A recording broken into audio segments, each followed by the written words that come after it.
আমরা আসলে কথাগুলো বলেছি, ওদের কথা শুনেছি, এবং যেহেতু জিনিসটা একটু তাড়াতাড়ি ওনারা চান, সেজন্য আমরা ঠিক করেছি কালকে সকাল 10টায় আমরা যারা আছি এটার সাথে সংশ্লিষ্ট সব সচিব মিলে আমরা মন্ত্রী পরিষদ সচিব মহোদয়কে এই কথাগুলো জানাবো।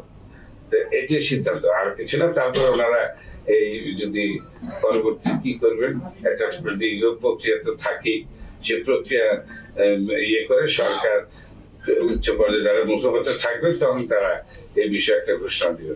আমরা তো কর্মকর্তা হিসেবে যতটুকু দরকার আমরা আলোচনা করে ওনারা কি করলেন, কোথায় কোথায় সমস্যা, সেগুলো আমরা আলাপ করে শুনেছি, এবং আমরা আগামীকালই সকাল 10টায় আমরা একসাথে যেয়ে এই বিষয়গুলো মন্ত্রী পরিষদ সচিব মহোদয়কে জানাবো। এই আমাদের আজকে না, বসবো না আমরা, শুধু যারা আমাদেরকে দায়িত্ব দেওয়া হয়েছে যে সচিব, আমরা যাব যে ওনাদের যে কথাগুলো আমরা যেটা শুনেছি সেটা আমরা অবহিত করব। না না, ওনাদের তো দরকার নেই।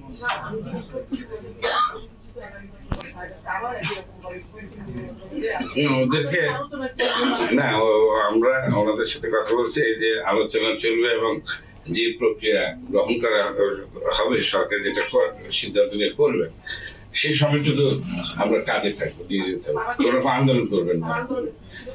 না, ওরা তো আসলে সচিবালয়ের লোক আন্দোলনও করে না, এটা এখন প্রয়োজন হলে হয়তো দাবি দেওয়া বলে। এখানে অনেকগুলো ঘটনা ঘটে গেছে, সবকিছু যে ওরা করেছে তাও না। আমরা স্যারের কাছে পরিবার করেছি যে আগামীকাল কর্মসূচিটা শুধু আমরা স্থগিত করেছি, শুধু একটা এর জন্য কালকে স্যার যাবেন, যদি প্রয়োজন মনে করেন আমাদেরকে ডাকলে আমরা 3 জন সাথে থাকবো, আর যদি স্যার 7 জন যান। আমাদের কথা একটাই যে মেজরপুর মাস্টার কেন্দ্রে এখানে যে কয়েকজন সচিব স্যার আছেন সবাই একমত হয়েছে।